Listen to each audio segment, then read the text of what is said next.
കേട്ടോ, നാളെ വിടുതൽ നടക്കാൻ പോകുക. ഇന്ന് രാത്രി ദൈവാത്മാ ചില കുടുംബങ്ങളെ നോക്കി പ്രവചിച്ചുകൊണ്ട് പറയുന്നു, നാളെ നടക്കാൻ പോകുന്ന അത്ഭുതത്തിന് വേണ്ടി നിങ്ങൾ ഒരുങ്ങിക്കോ.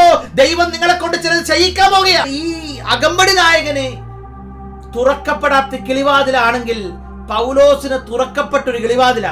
താഴോട്ട് വരുമ്പോൾ ഉൽപ്പത്തി പുസ്തകം 8-ാം അധ്യായം ഞാൻ വായിക്കാം. 6-ാം വാക്യം പറയുന്നു, 40 ദിവസം കഴിഞ്ഞ ശേഷം നോഹ താൻ പെട്ടകത്തിൽ ഉണ്ടാക്കിയിരുന്ന കിളിവാതിൽ തുറന്നു.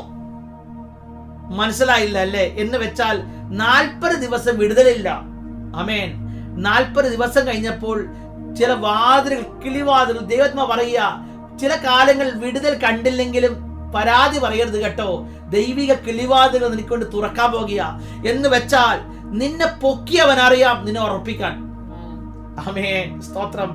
40 ദിവസം ഇതിന്റെ അകത്ത് ഇരുന്നിട്ടും പെട്ടകം ലക്ഷ്യമില്ലാതെ കുതിക്കുമ്പോൾ നോഹ ചിന്തിച്ചു, വിളിച്ചിറക്കിയവൻ കൈവിട്ടോ? ആരല്ലോ ചോദിക്കുന്നല്ലോ, എന്നെ ദൈവം കൈവിട്ടോ? ദൈവം കൈവിട്ടിട്ടില്ല. നിന്നെ ആരാരത്തിന്റെ പർവ്വതത്തിന്റെ മുകളിൽ ദൈവം നിന്നെ ഉറപ്പിക്കുന്ന നാളുകളൊന്നും വിദൂരമല്ലെന്ന് പരിശുദ്ധാത്മാവ് ദൂത് പറയുക. എന്തിനാ നോഹ കിളിവാതിൽ തുറന്നെന്നറിയാമോ? നോഹയ്ക്കറിയാം വിളിച്ചവൻ വിശ്വസ്തൻ, അവൻ എന്നെ വഴി വിടത്തില്ല.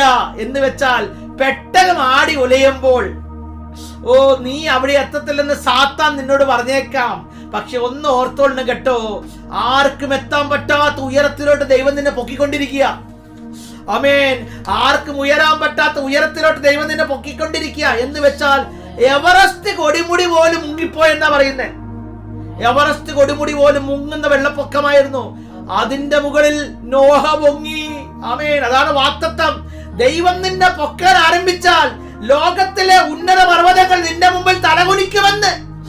ഓ സ്തോത്രം. ദൈവാത്മാ പറയുക, വിശ്വാസത്തോടെ ഓർത്തോ, ദൈവ ദൂതേറ്റെടുത്തോ. ആരാരത്തെന്ന പർവ്വതത്തിൽ ദൈവം നിന്റെ വാഗ്ദത്തങ്ങൾ ഉറപ്പിക്കാൻ പോകുക. 2026 ഞാൻ ഉറക്കുന്ന വർഷമെന്ന് എത്ര പേർ വിശ്വസിക്കുന്നു? അവർ മാത്രം ഇത് ഏറ്റെടുത്താൽ മതി.